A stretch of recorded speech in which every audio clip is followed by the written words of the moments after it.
Kate Falcha, welcome to Irish Granny Helen.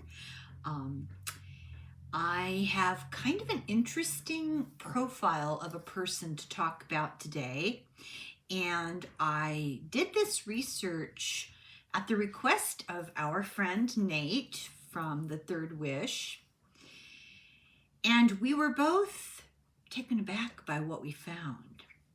So I will leave all that till the end. Before I start, I just want to remind everybody that I've switched things up a little bit. I'm veering away from the things I used to talk about, and I'm still continuing doing weekend books. I'm looking more at interesting and entertaining topics to elevate the energy, because that's what people seem to want. However, I am continuing to do what I have always done, but in a different place. I'm doing it behind a paywall on SUBSTACK for just a little bit more privacy. Nate is going to be joining me on a regular basis here on Irish Granny Helen, but we are just going to have a conversation when we get together. We'll be doing what we've always done behind the paywall. So I invite you to look for that on SUBSTACK. It's a little complicated to access. You're better off doing it on your computer and then worrying about it on your phone later. That's all I can think of to tell you right now. Do not despair. We are continuing as we always have. And I continue to offer the sort of consulting that I always have, as does Nate, and check out Nate's channel too. I will be doing a deep dive into some of these true crime stories that we've talked about. I will also be doing a deep dive into the new year. So, having said that, let's start with this very interesting profile of a man named Paul Watson. He was born in Toronto. He had 5 younger siblings.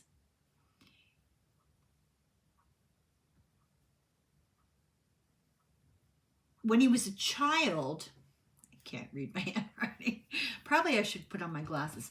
When he was a child, he started the Kindness Club at school to respect and defend animals. He was a tour guide in the Montreal Expo in 1967, the World's Fair. I went to the expo when it was in Vancouver, British Columbia in Canada in 85, give or take a year. It was wonderful. It was really fun. In 1967, he moved to Vancouver. In 68, he joined the Canadian Coast Guard. He worked on weather ships and search and rescue hovercraft. In 69, he became a merchant seaman with the new Norwegian consulate in Vancouver. On 30,000-ton ships, he was a deckhand that sailed the Indian and Pacific Oceans. In 72, he was shipping out of the port of San Francisco on a 35,000-ton Swedish boat called the R-Trap, which also sailed the Indian and Pacific Oceans. His first wife was named Starlet, pretty cute name, Loom, L-U-M, and together they founded Greenpeace. They had a daughter, Lily Alani, who was born in 1980,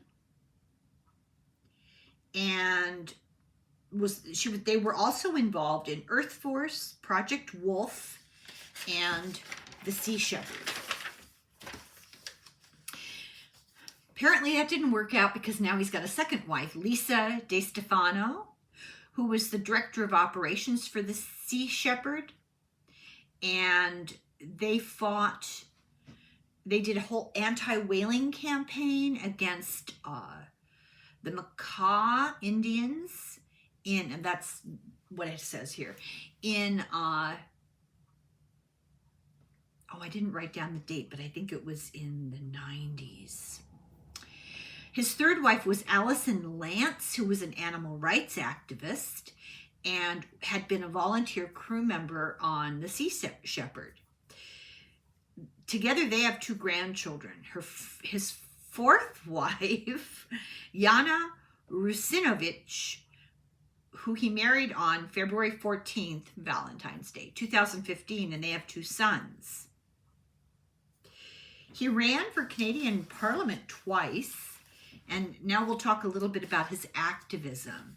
In October of '69, he joined the Sierra Club. He joined a protest against nuclear testing on Amchitka Island. And he formed the Don't Make a Wave Committee, which eventually morphed into Greenpeace. Also in the 1970s, he was active with Vancouver Liberation Front and the Vancouver Yippies. In '71, he became a crew member of the Greenpeace 2.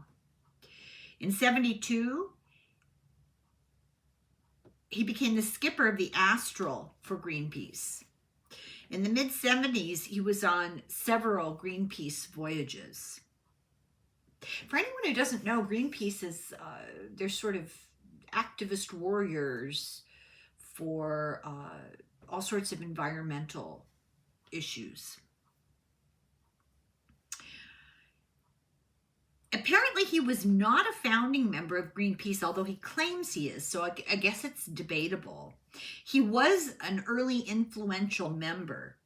He joined their second expedition to Amchitka, and he says it was Greenpeace's first meeting that he was at. The Sea Shepherd Conservation Society has the Sea Shepherd as their first vessel. They bought it in December of '78 with money from the Fund for Animals and the Fund of the Royal Society for the Prevention of Cruelty to Animals. And they're a very controversial environmental group. They use provocative direct action tactics. In other words, they get down and dirty. They throw things on whalers, people who are torturing whales. They'll do propeller foulers. They try to sabotage ships, which can be very dangerous. They board whaling ships. They scuttled 2 ships in Iceland in the harbor by putting holes in the hull to sink them. To scuttle a ship, I guess, means to sink it. And they have actually, so they cross the line and actually do violence. In 2013, he gave up the captaincy of the Steve Irwin, another ship he was captain of.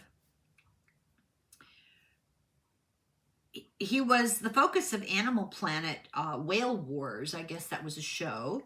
In 2010, he made $120,000 from Sea Shepherd. In 2013, he stepped down as the head of the Sea Shepherd Conservation Society to abide by an injunction barring him from proximity with Japanese whaling ships. He has run afoul of a lot of different governments. He settled his legal issues with the Japanese Institute for Cetacean Research, and then he returned as president of the Sea Shepherd Conservation Society and commander of the Sea Shepherd Fleet. In September the 3rd, 2022, he left the Sea Shepherd organization. Other activities he was involved in, from 76 to 80, he was the field correspondent for Defenders of Wildlife. From 78 to 81, he was the field correspondent for the Fund for Animals and a co-founder of Friends of the Wolf and of the Earth Force Environmental Society. In the 80s, he supported Earth First. He said the Sea Shepherd then was their navy. He has been accused of tree spiking, and that's when they'll pound metal objects into a tree. So when people come and log it, they get hurt because the chainsaws hit it fouls up their equipment, and there could be shrapnel. In the 80s and the 90s, he was a member of the Green Party of British Columbia. In '96, he ran for the mayor of Vancouver. He came in 4th. In 2003, he was on the board of directors of the Sierra Club for 3 years. He did not seek re-election. He resigned in protest a month early because his attitude was, he was unhappy with an essay contest they held called Why I Hunt. And so he just completely resigned from the Sierra Club. In 2008, The Guardian named him one of 50 people who could save the planet. In 1993, going back a little bit, he published a strategy guide for environmental activists. He advocated monkey wrenching, sabotage, direct and covert acts. He has an enormous disdain for the media. His attitude, and this is where Nate and I started getting a little, his attitude is that the truth is irrelevant. He said Reagan understood this, that facts are irrelevant. Following things up and investigating, it's all just old news. If you don't know the answer, the fact or the statistics, follow the example of the American president, and do as Ronald Reagan did, make it up on the spot and deliver the information confidently and without hesitation. He expanded this in his second book, Ocean Warrior. This is a quote from the book. Survival in a media culture meant developing the skills to understand and manipulate media to achieve strategic objectives. I guess the ends justify the means is his motto. He advocates in the world communities of only 20,000 people separated by wilderness areas. He wants to radically and intelligently reduce the human population to fewer than 1 billion, which I'm sure includes him. He wants to cure the biosphere of the human virus, and it will require a radical and invasive approach. And for the sake of YouTube, these are all his words. These are the things that he advocates. I'm not advocating any of this. I'm simply transmitting this information. He asks the question, who should have children? Those who are responsible and completely dedicated to the responsibility, which is actually a very small number of humans. He separated from Greenpeace. He sailed on the Greenpeace ships in the 70s, and he considers himself a co-founder. Greenpeace maintains he wasn't, but he is shown in a documentary, How to Change the World, about Greenpeace, and he accuses Greenpeace of rewriting their history. Well, in light of his take on the truth, I don't know what to believe. He was expelled from the Greenpeace board in 1977 because he was a strong front and center personality and frequently voiced opposition to Greenpeace's stand of nonviolence. He was too divisive. They called him a mutineer. So he founded the Sea Shepherd Conservation Society. In 1978, the CBC radio, this is Canadian radio, spoke against Greenpeace. They campaigned against seal hunts because it was an easy fundraiser and a profit maker is what they said. They made it this issue because of the money involved. Greenpeace calls him a violent extremist. In 1980, he spent 10 days in prison and paid $8,000 for assaulting a fisheries officer during a seal hunt protest. He was guilty of painting harp seal pups red to devalue their pelt. In 1993, he was arrested for acts against Cuban and Spanish fishing boats. In 1997, he was convicted in absentia to 120 days by Norway for attempting to sink a small-scale Norwegian whaling vessel in December of 1992.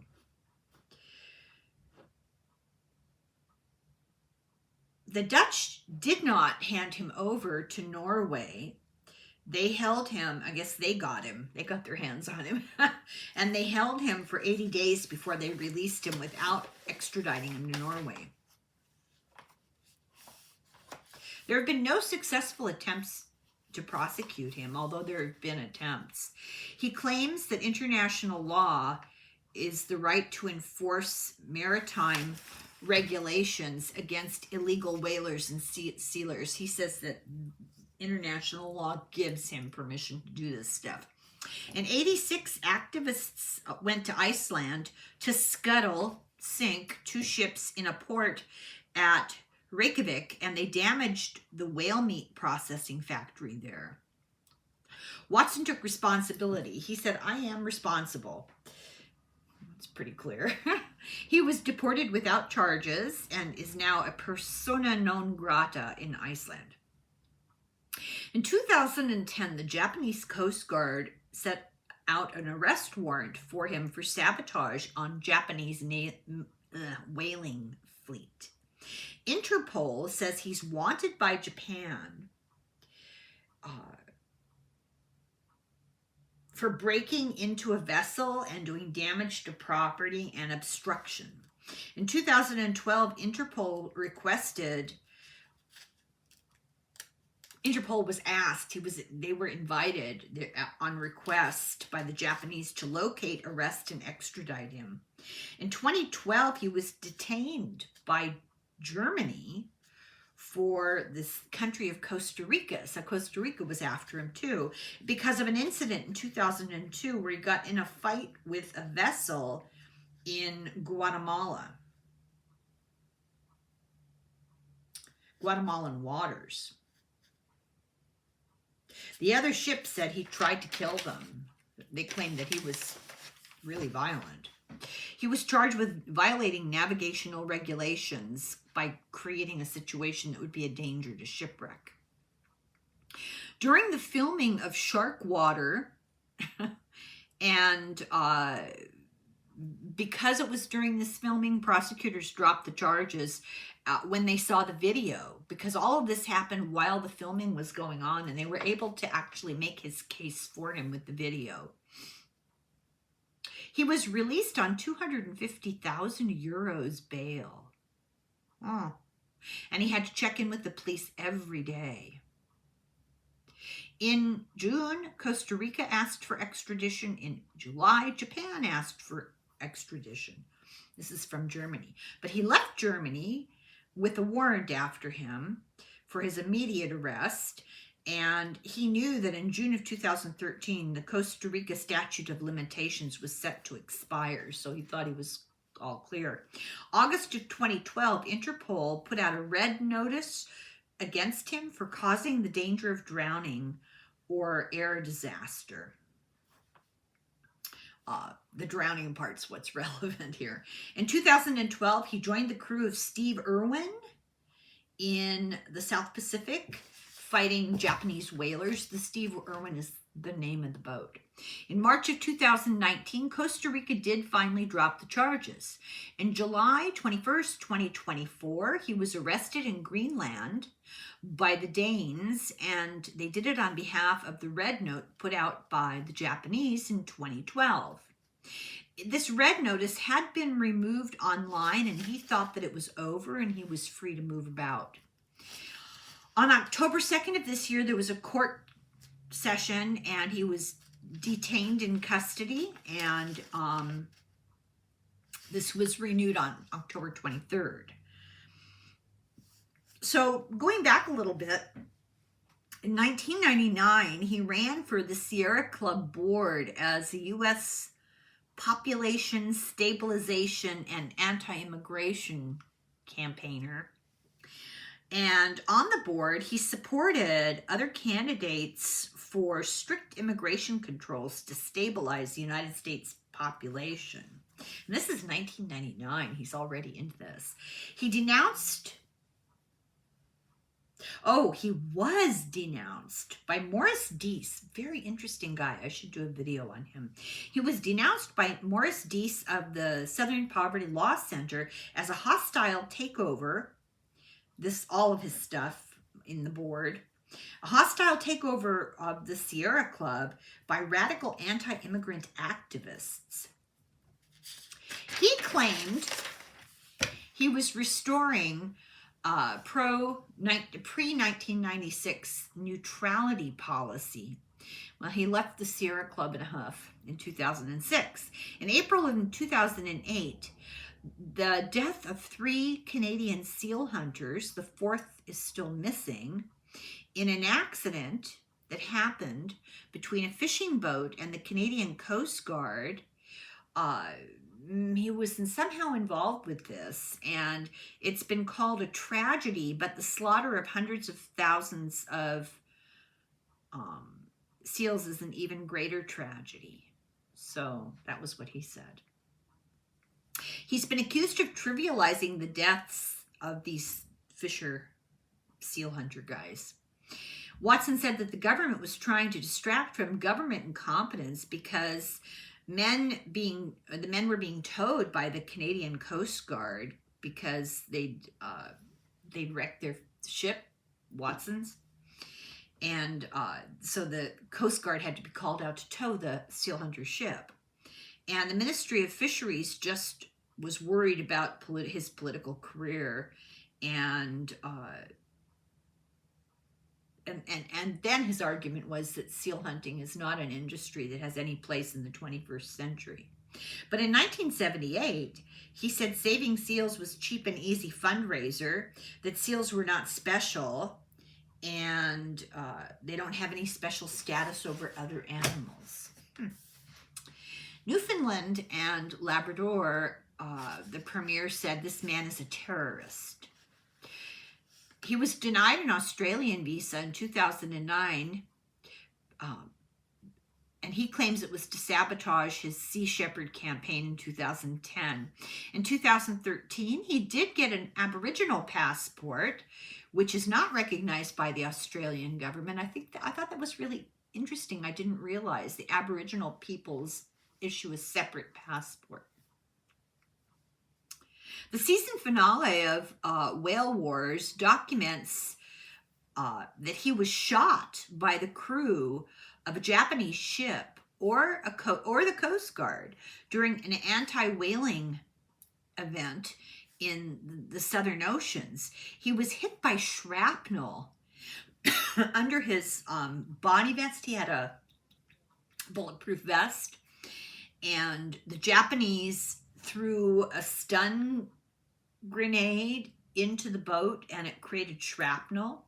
The Japanese Coast Guard claims that they did not throw shrapnel grenades. They threw noise balls. There's been no resolution. The first media release on the day of the event from the Australian Embassy in Tokyo did say whalers fired warning shots, like gunshots. And then later on, they changed that to they fired warning balls. So let's just say there's disagreement about what happened. He's been called an eco-terrorist by Japan against the whalers in 2009, 2010. In 2002, the Animal Rights Convention, he said there's nothing wrong with being a terrorist. His words, not mine, as long as you win and then you write history. Do you see a pattern developing here? Later, he said it was taken out of context. One man's terrorist is another man's freedom fighter. That's a famous quote. I've heard that quite often. In 2011, a poem suggested that, he wrote a poem that suggested that the 2011 Japanese quake and subsequent tsunami were Neptune's anger. But on his website, he did express sympathy and concern for the people. After his ships were searched by New Zealand government, he accused them of siding with the Japanese. In 2022, he started the Captain Paul Watson Foundation. He said it's hard for anyone to infiltrate or take over something that has your own name on it. You're not going to infiltrate it if it's named after you. In December of 2022, the first ship that they had is called the John Paul DeJoria II. Now this guy is Paul Mitchell Hair Stuff. This is the guy, this is his real name. He's a billionaire, and he gave them money to do this ship. He calls himself not a protester. That sounds too submissive, he says. He calls himself an interventionist. He has an attitude that he represents to law enforcement, which is unwilling or unable to enforce laws, he claims. That's his attitude. He's been called arrogant. He pushes himself front and center, and it's why Greenpeace expelled him in the first place. On his vessel, according to anonymous reports, the atmosphere is an anarchy run by God. The former Sea Shepherd captain, Admiral Gill, calls Watson morally bankrupt. He said he would sink his own ship to garner public sympathy and create better TV. These are his words, not mine. Watson denies sinking any ships. October of 2012, the Jules Verne Award was given to him. This is the second time they've awarded it, and the first one went to Jacques Cousteau. And it was dedicated to his environmental adventures. In 2010, the Friends of Philippe Cousteau Defensive Marine Life Award was given to him. In 2002, the U.S. Animal Rights Hall of Fame recorded him in their annals.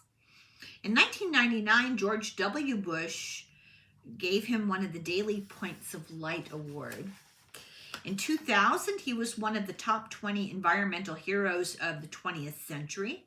In 2007, he got the Amazon Peace Prize from Ecuador. In 2008, there was a bio-documentary about him called Pirate for the Sea. Also, at the Edge of the World, another show that was against the Japanese whalers in Antarctica. In 2010, by his friend Peter Brown, there was a documentary called Confessions of an Eco-Terrorist. In 2011, another documentary, Eco-Pirate, the Story of Paul Watson. He's been satirized on South Park. Instead of whale wars, it's whale whores. And the show was not flattering. I haven't watched it. I'm going to have to see if I can find it. Watson responded, and he said, well, you know, the Japanese are not amused by that South Park episode. Whalers and dolphin killers were enraged about how they were portrayed, and he says, they were enraged, but I applauded. In 2013, he was featured on 60 Minutes and got credit for the return of the humpback whale to the South Pacific. So now he's in jail in Greenland. And you're welcome, Nate. I hope you're not disappointed. I told him this was problematic. And he and I will probably discuss it the next time we get together, and we'll definitely do a deeper dive, as we are used to doing together, behind the paywall. And I hope you found this interesting. This is a guy that I really knew nothing about, but when Nate talked about him, I had a romanticized notion of what he did, but listening to his own words, I find them a little disturbing, and I really do want to do a deeper dive into, I don't know, a little narcissism going on maybe. We shall see. So thank you very much for watching. Check out my video that I just put on Substack, and I will be uploading an article for public viewing here in the next, well, 24 hours. And thank you very much for watching, and Slán go fóill, Sláinte.